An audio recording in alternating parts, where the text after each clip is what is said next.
Okay, who, what, when, where, why, and how. Those are the 6 keys you need to tell any decent plot. If any one of them doesn't make sense, then why are you making this movie?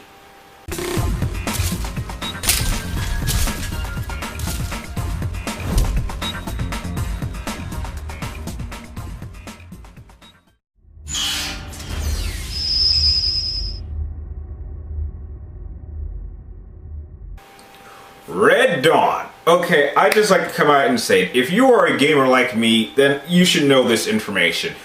The game Homefront is a dumbed-down version of the original Red Dawn, which came out back in the 1980s and starred Patrick Swayze. And this version of Red Dawn is a dumbed-down version of Homefront, with really absolutely nothing actually working. Now, the whole premise is that North Korea somehow manages to pull off a D-Day sky invasion of the United States, and these band of kids decide they're gonna team up together and fight back and take back America. Okay, where do I start with the problems here? Because there are so much more negative than positive to this movie. Let me get what this movie does right. Okay, what does this movie get right?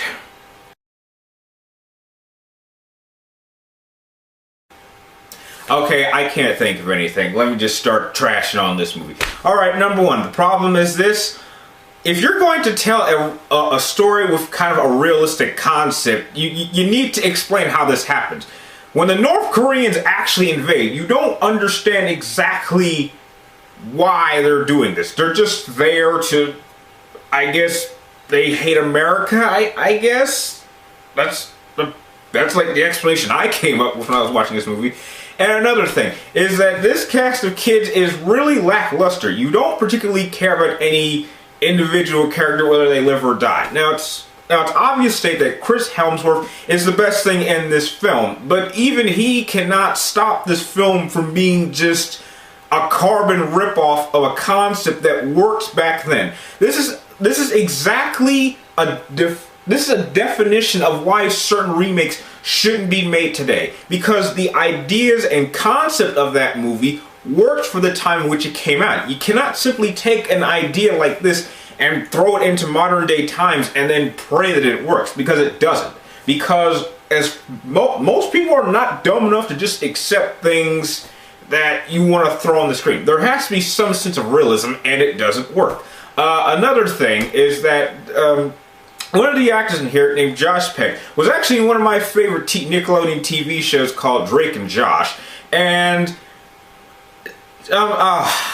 God, he's pretty terrible in this. And I don't mean to bash on him, but he's kind of doing the same thing that Shia LaBeouf did from Transformers. When I'm used to seeing someone be kind of funny, and then they make a transition into trying to do the exact opposite and be kind of serious, it doesn't necessarily transfer right. It seems really awkward to watch, and some of this dialogue is just laughable at times, to the point where it's just painful to watch. I mean, I like this guy, he's funny, but this probably was not the right project to jump into movies for. He probably should have picked something else. But I understand this movie was on the shelves for many years, so maybe he just jumped in it because he just wanted any project. Anyway, Red Dawn is just, it's just messy. It's not very well constructed. And the most awkward thing about this movie is that these guys are kind of using, I'm not sure if the rest of you guys who saw this noticed, they're kind of using terrorist techniques. They're firing AK-47s, using car bombs, and just fighting in kind of the same way you would expect the Taliban or Al-Qaeda to be fighting our military forces. And it's just awkward to see American teenagers pull this off. It's just, did we really need this movie now? I mean, maybe you could try mixing it up in like another couple of years, or no, I take it back. Don't try making this concept again.